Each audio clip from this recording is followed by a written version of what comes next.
Okay, our next speaker is Dr. Jim Jaggers, who's professor of surgery in the CT division. He's the Barton Elliman Chair of Pediatric Cardiac Surgery. He's also co-director of the Heart Institute at Children's Hospital. He did his undergraduate training at Chadron State in Nebraska, and then went to medical school at the University of Nebraska, general surgery at Oregon Health Sciences, CT and congenital cardiac here at CU. Started his first faculty position at Duke and rose quickly through the ranks. He served as chief of congenital cardiac surgery at Duke for 9 years, was recruited here in 2011, and has really built a tremendous program at Children's and in our department. Very active in clinical trials, trained many of the leaders in congenital cardiac surgery around the country, has 186 peer-reviewed publications, and is really one of the go-to congenital cardiac surgeons in the country and world. And with that, I'm going to ask Jim to come up and give his talk on regenerative therapies for pediatric heart failure and congenital heart disease. Thank you, Jim. Thanks, Rich. I bet most of you don't know where Chadron State College is. It's the Harvard of the West is what it really is. So I appreciate the opportunity to talk today. Full disclosure, I am not a basic scientist anymore. I wish I were, but I'm involved in clinical trials for regenerative therapy for congenital heart disease. This will be a little bit of a show and tell type presentation, and I'll try to get to some of the data associated with those clinical trials we're involved in. So regenerative therapy, the concept has evolved over the years. I remember back in the late 1990s and early 2000s when the hype about stem cells was just coming on, and the debate about embryonic stem cells. It's really evolved over the last several years beyond just delivering a bunch of cells and hoping that they, do what you hope they do, to really understanding the basic science of how those cells and the mechanisms in which those cells can treat injury and congenital or inherited type cardiomyopathies and basically any other organ system as well. In congenital disease, we say it all the time, but now there's more adults living with congenital disease than pediatric patients with congenital disease. And those patients are living longer and they're living better, but eventually many of those hearts will fail. They develop the adverse effects of having that congenital heart disease, hypertrophic cardiomyopathy, dilated cardiomyopathy, ischemia. For some heart defects like hypoplastic left heart syndrome, where there's really only one side of the heart working, those hearts will eventually fail. There's a palliative pathway of 3 surgeries that we use called the Fontan pathway, but more than 50% of those patients will develop heart failure and eventually need replacement therapy unless there's some other therapy we can use to treat those patients. And then there's a myriad number of cardiomyopathies in pediatric patients that we deal with.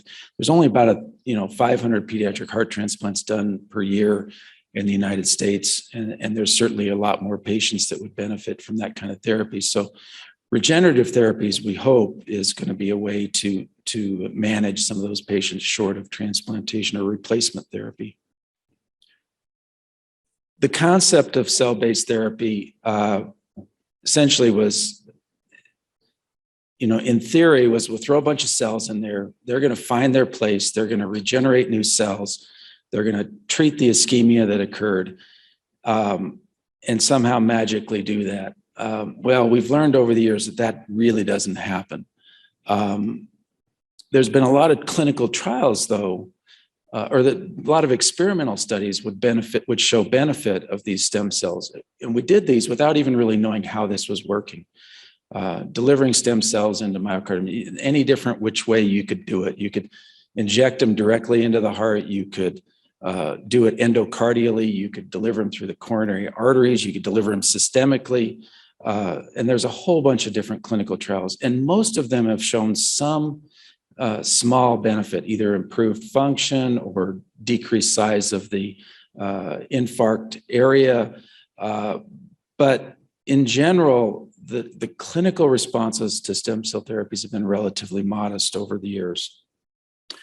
This is one meta-analysis of using endomyocardial delivery of stem cells by a percutaneous or transcatheter approach.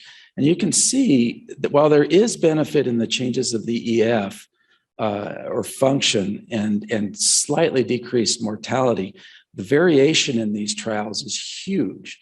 And there's really only one trial here, the ESCAPE trial, which really skews all of the data here. So I think none of us would say that there is any real huge benefit in stem cell delivery into the myocardium to treat ischemic heart disease, and very few that would demonstrate any benefit in cardiomyopathy.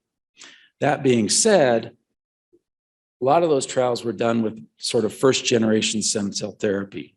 We've moved on to the second generation stem cell therapy, which are inducible pluripotential stem cells or embryonic stem cells. Even those trials have limited effect. But through this whole process, we've learned, how do these stem cells work? How do they carry out their effect on reparative, repairing the myocardium, repairing and regenerating? So those are on the bottom screen there. The creation of, the way you can do this is you can create patches, you can have exosome therapy, and we'll spend the next several minutes talking about these types of mechanisms to carry out the regenerative. And I'm going to skip through some of these slides because, of course, I have more slides than I need. But really, the effect of stem cells is in its paracrine effect. So it creates an environment for cell recovery and repair. I think of it as kind of like the soup. So the stem cells kind of create a soup in the tissues that promotes differentiation of some of these cells, although the differentiation of stem cells into myocardium is very, very, very limited. But it does recruit cells to the area of injury to help repair them. Through modeling, it activates resident stem cells to reproduce, to migrate to the area. It prevents apoptosis in the cardiomyocytes, and it promotes vascular ingrowth and vasculogenesis and repairs the endothelial cells. So this creates kind of a soup or a microenvironment for repair. But it also does another thing. It also causes the resident cardiomyocytes to regenerate. Almost none of these stem cells that migrate into the heart are left after a few days, even after they are infused. But the resident cardiomyocytes can regenerate depending upon their condition through different mechanisms. And this is one of the mechanisms of new. So if you look at an infarct of a patient, and then if you look at the stem cells where you delivered them, and you look at the area around that infarct, this is what you'll see. You'll see resident stems, you'll see the resident cardiomyocytes multiplying, and those cells will kind of create a barrier around that infarct. So I mentioned the paracrine effects. The stem cells, cardiac-derived precursor cells or cardiosphere-derived stem cells, whatever you want to call them, the mechanism of their effect is they create exosomes. And these exosomes are like little delivery modules that go out into the interstitium of the myocardium. So rather than giving the stem cells themselves, why not just give these exosomes as a mode of therapy? And that's where the majority of the work in regenerative therapy of the heart is moving at this point. These exosomes are microvesicle type packaging, and they carry microRNAs, different growth factors, things like that. And they proliferate the endogenous stem cells, they improve the cardiomyopathy, they reduce the inflammation, and they prevent fibrosis as some of the mechanisms of effect. So a lot of work now is going into how do you take these exosomes and the products of these exosomes and manipulate them to do what you want them to do. Rather than treating ischemia injury, treat the cardiomyopathy or treat the hypertrophy, things like that. So you can change not only the parent cell, the cardiac stem cell, by exposing it to different conditions to create a different phenotype of exosome, or you can modify the exosomes themselves. You can cause them to overexpress certain microRNA, or you can even modify the target cell. You can attach molecules to the exosomes to direct them to certain types of cells or to certain parts of the cells. But another mechanism to get those exosomes to function better is to prevent the deactivation of those cells. So you can package exosomes pharmacologically in different ways to get them to their target tissue without being gobbled up by mononuclear cells. And ultimately, this whole process is kind of moving into this where you can create nanoparticles of exosomes and their products and deliver them in like polyethylene glycol type packaging or something that actually can be sort of a delayed or will be released over time. And so you can have a therapeutic effect beyond that initial, just that one shot, that shotgun approach. So that's where some of the exciting work is being done right now with the products of the stem cells. There's really two different groups in the United States now in congenital heart disease, if you will, that are looking at exosome therapy. One of them is this group in Lurie, and the other one that I'll mention is in Georgia at the Georgia Tech. There's a big difference between the neonatal cardiac stem cell or cardiac precursor cell and the adult cardiac precursor cell. And there's a big difference between the exosomes or what we call the secretome.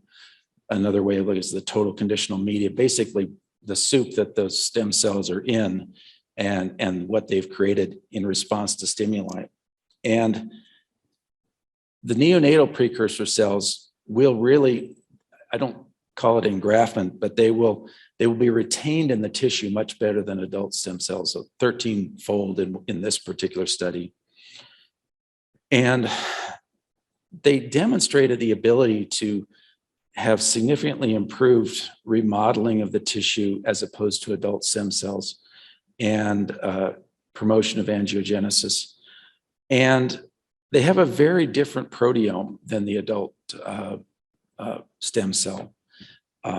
Much as you can see there in this one, in this figure right here, much broader proteome, whereas the adult stem cells are predominantly in the healing process. They're not necessarily in the regenerative process. The neonatal stem cell is much more involved in regeneration. There's a lot of heat shock protein proteome involved in the neonatal. And those heat shock proteins go along with what's called a heat shock factor 1, which is a transcriptional factor, which really sort of turns on that cellular regeneration process and the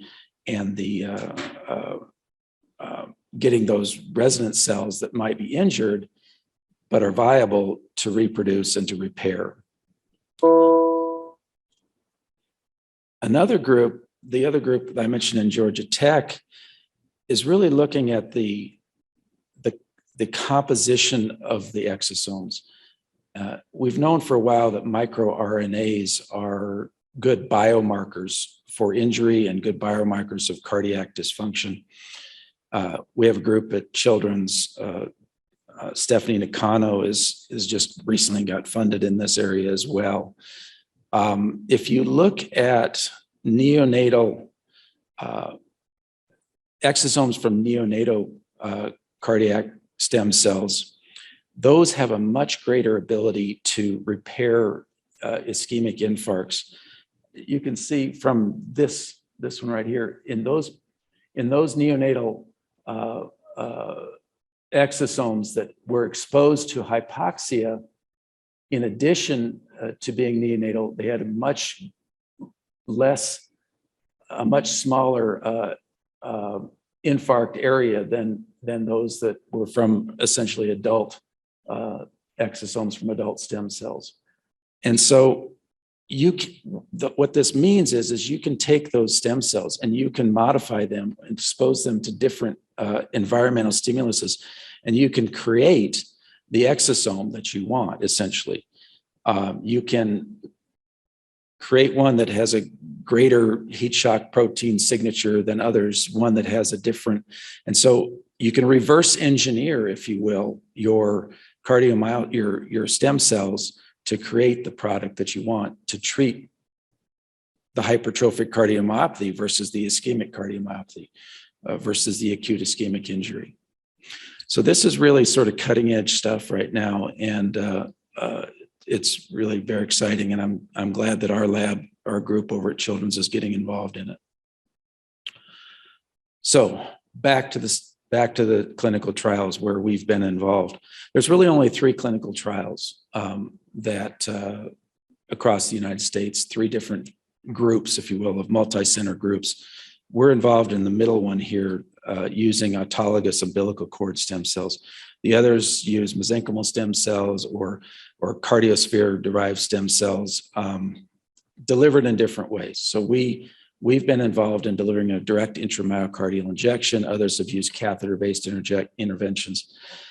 So I went through all that business about all the real scientific and breaking down the process of how stem cells work. And now we're back with our clinical trials of this shotgun approach where we just deliver a bunch of stem cells. But that's how long it takes the science to lag from the basic science to the clinical trials. We've been involved in this clinical trial now for about 5 years.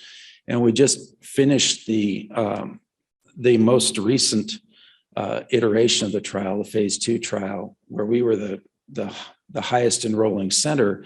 And what I wanted to do was to get up here and tell you the results of that trial today, but unfortunately, those results are not ready for reporting, and they're embargoed at this point. But this is the process that we use. We take in a mom that's born, or mom that's delivering at Children's Hospital, we can harvest the umbilical cord blood. We package that, we send it off to a lab called Regen up at Mayo Clinic. They process it, prepare it for delivery back to us. And then when a child, after they've done their first stage congenital heart surgery, their Norwood procedure, when they come back for their second stage at somewhere between 4 and 6 months of age, we can take those stem cells from the umbilical cord that have been processed, and we can inject them in the heart at stage 2 to see if we can have an improved function of the myocardium around that. Because ultimately what you want to do is you want to create an environment around that, A, the injury of the surgery, and B, you're dealing with a right ventricle that's intended to function as a systemic ventricle. And so is there something you can do to that right ventricle to make it function more like a left ventricle over time? So the idea is to create this environment in that myocardium with stem cell delivery when that right ventricle is exposed to high afterload of a systemic circulation. And can you modify the function of that myocardium not only to relieve the insult of just being on bypass, but in the long term?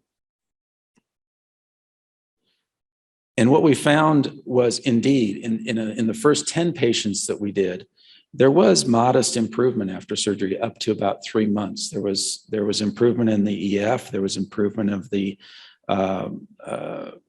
RV function. The TAPSE scores were better.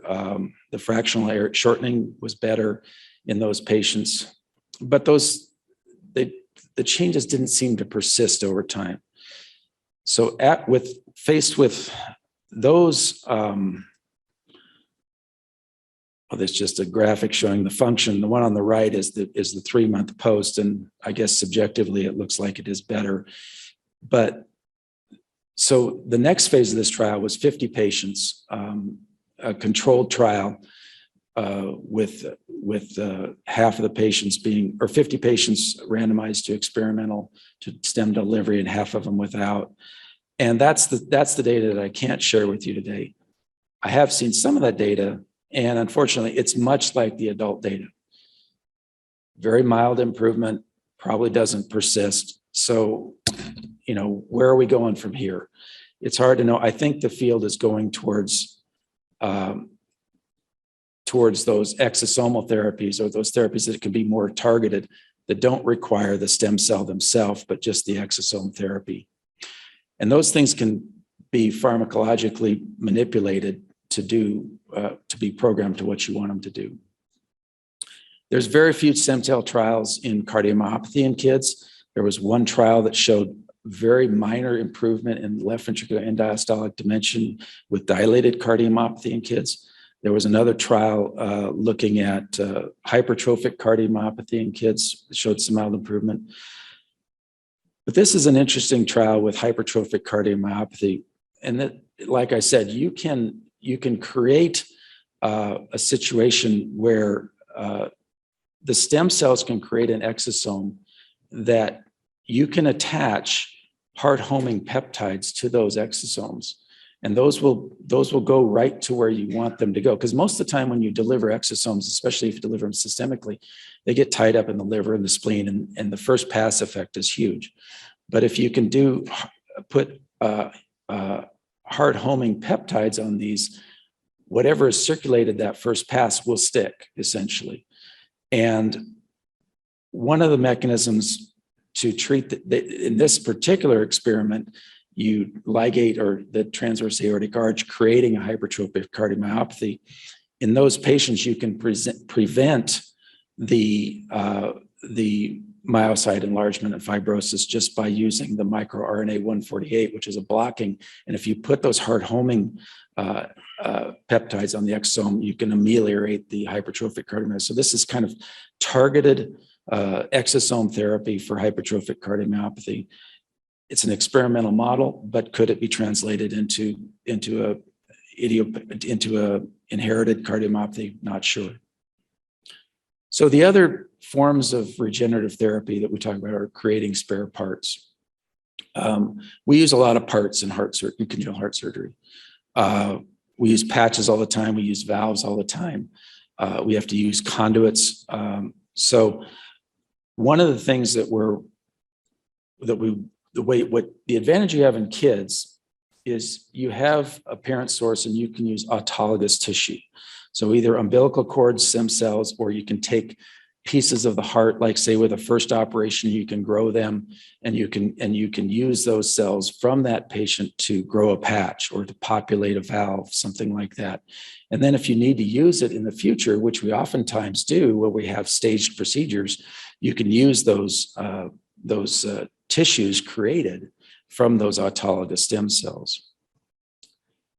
And we've been working with, I've consulted with a fellow by the name of Jeff Jaco, who's in the lab here in bioengineering, works in the InWorks lab.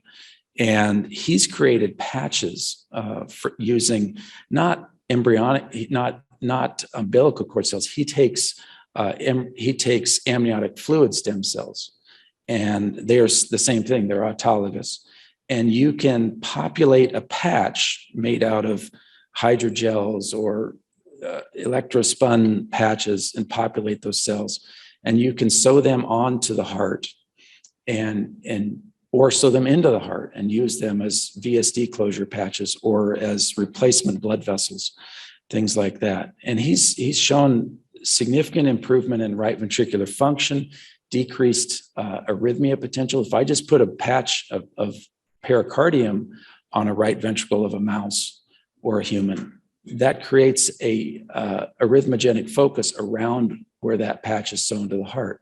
If you use an autologous populated patch of myocardium, that arrhythmia potential is significantly less, and the RV function is significantly improved of where you sew that patch on. So this process has taken a long time. I remember talking to him about 6 years ago and going over this stuff, and we're yet to have a clinically available patch to use either in the heart or on the heart. But I do think he's getting closer. And so hopefully we'll have something we can try clinically soon. The other way of we can use tissue engineered or regenerative type cells in the heart is to create new heart valves. And there's two different ways to do that. One is you can decellularize a graft or have a decellularized graft, and you can put it in a bioreactor with stem cells and the proper media, and you can have those stem cells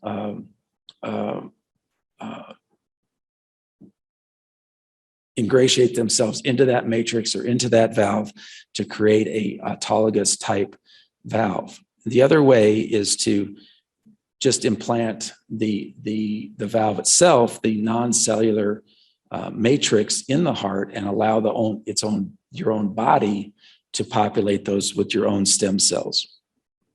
We're involved in one clinical trial using this particular one, which is called the Zeltis valve. And it really is just a matrix. It's just a scaffold for your own body stem cells to migrate into and hopefully create a functional, long-lasting valve. I would say the results on this so far, at least in the initial trials, have been mixed, but it's still ongoing. So I don't know where we stand at this point with it. And you can deliver that same type of valve with a catheter or in a stent as well.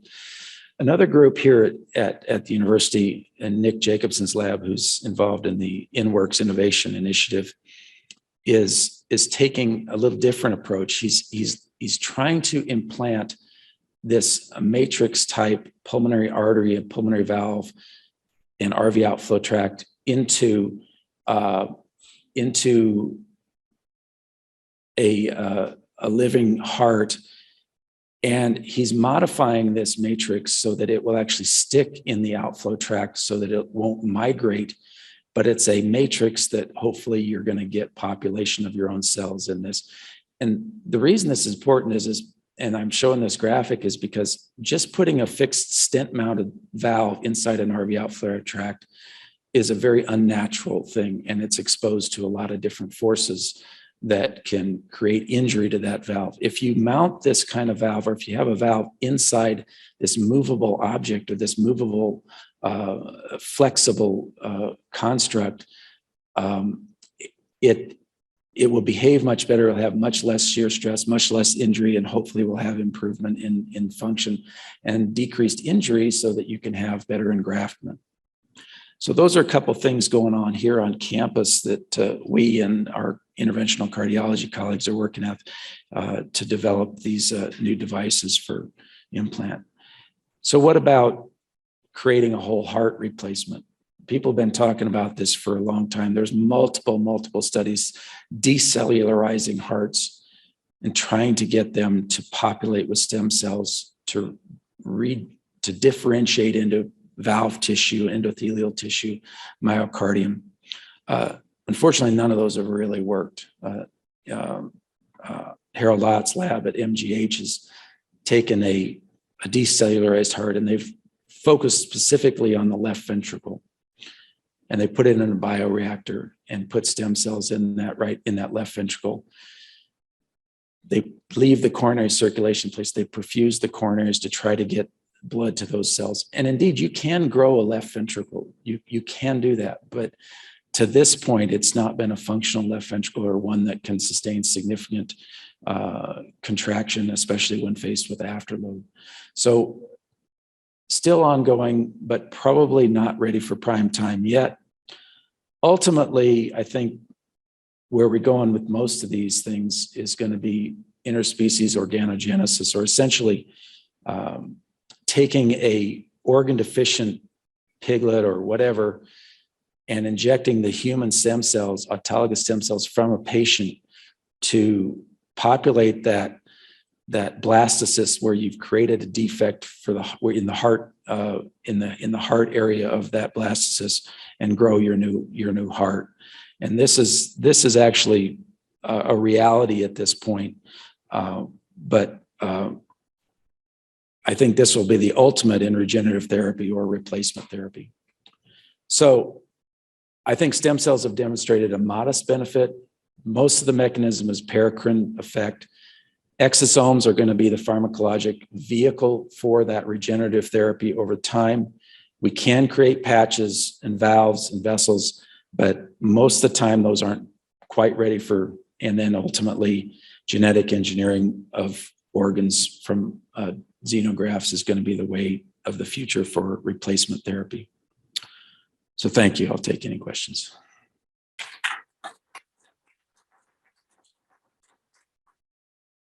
That was awesome. A lot going on, and you're involved in a lot of cutting edge clinical trials. We have time for one question or comment.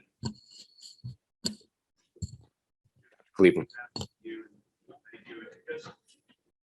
You think we are getting committed to the extent of not understanding the mechanisms for these progenitor cells are and just jumping to clinical trials. So can you just comment on how we've gotten clinical trials? We still don't have a stem cell progenitor identified yet. And is that why we're kind of struggling to adopt this at this point?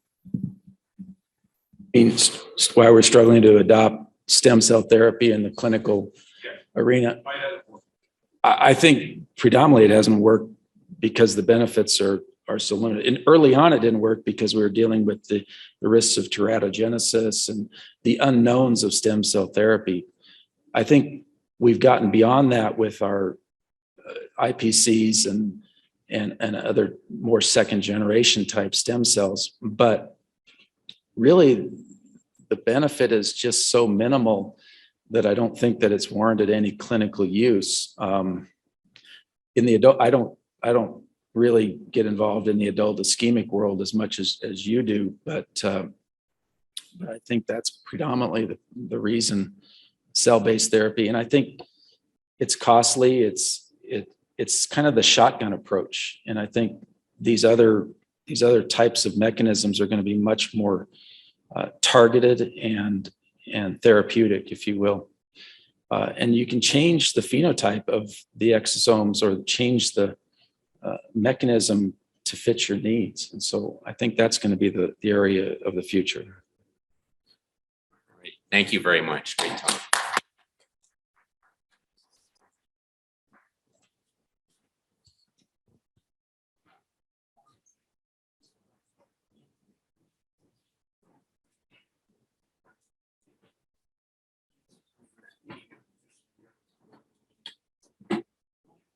Wow.